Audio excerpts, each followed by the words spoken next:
condiciones vamos a trabajar el 1.10. Es uso de las condiciones necesarias y suficientes. Nos dice ahí del problema inicial que determinemos si la condición A es necesaria o es suficiente para la condición B. Considera que los triángulos ABC y A'B'C' se cumple lo siguiente, ¿verdad? Vale.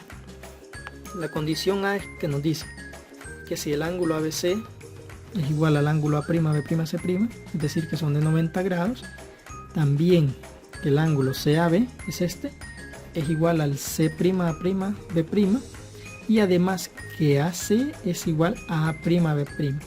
Esa es la condición A. Es decir, que esos datos son iguales.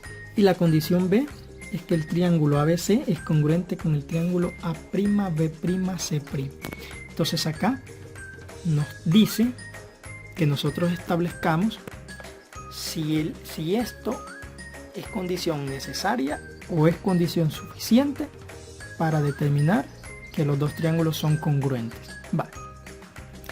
Acá nosotros damos a comprender y debemos aplicar los teoremas que ya hemos visto en clases anteriores. Vale, por ejemplo, acá me está dando un ángulo agudo y una hipotenusa. Entonces me está diciendo que el ángulo agudo y la hipotenusa es igual. Entonces, por el teorema que vimos en la clase 1.7, es suficiente. Yo puedo definir que eso es suficiente, es decir, que con que yo tenga un ángulo agudo y la hipotenusa en dos triángulos rectángulos, eso es suficiente para que se cumpla que los dos triángulos son congruentes, es decir, para que se cumpla B. Vale, eso es un punto. Ahora el otro punto es el siguiente, que la misma condición es necesaria para la congruencia de triángulo, pues por definición de congruencia, para que dos triángulos rectángulos sean congruentes es necesario que sus lados y ángulos correspondientes sean iguales. Aunque yo acá no tenga la medida de los otros lados, pero esto son datos importantes y que se utilizan también para aplicar que sus lados y sus ángulos sean correspondientes iguales. Entonces también es una condición necesaria. Entonces, por lo tanto, yo puedo decir que la condición A, que son con los datos que me dan, es necesaria y suficiente para la condición B. Y tenemos que comprender que una condición A es necesaria y suficiente para B si A es tanto necesaria como también suficiente para B. Por ejemplo, acá nos dice que observemos la condición A es necesaria y suficiente para B, significa que se cumple la proposición si A, entonces B, y también se cumple la recíproca, que si B, entonces A. Entonces, para el ejemplo anterior, la proposición A, entonces B, corresponde que para los dos triángulos rectángulos dados, si se cumple, ¿verdad? O se cumple que el ángulo B es igual al ángulo B'C', que es de 90 grados, también que el ángulo A es igual al ángulo A', y que el segmento AC es igual al ángulo AC'. Entonces yo puedo decir que los dos triángulos son congruentes.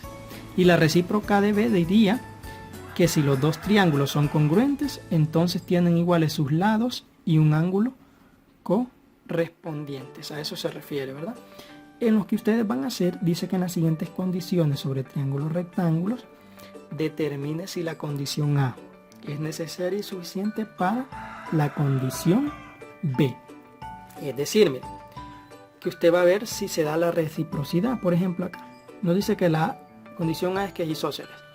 La condición B tiene dos ángulos de igual medida.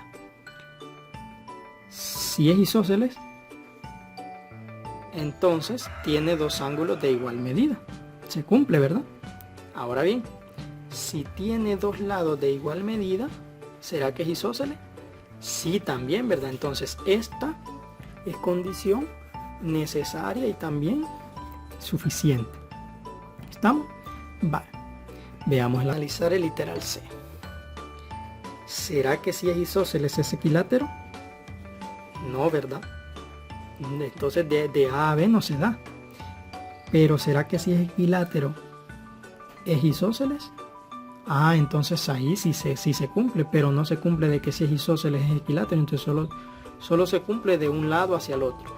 De que si es equilátero es isósceles. Entonces, únicamente esta es una condición necesaria.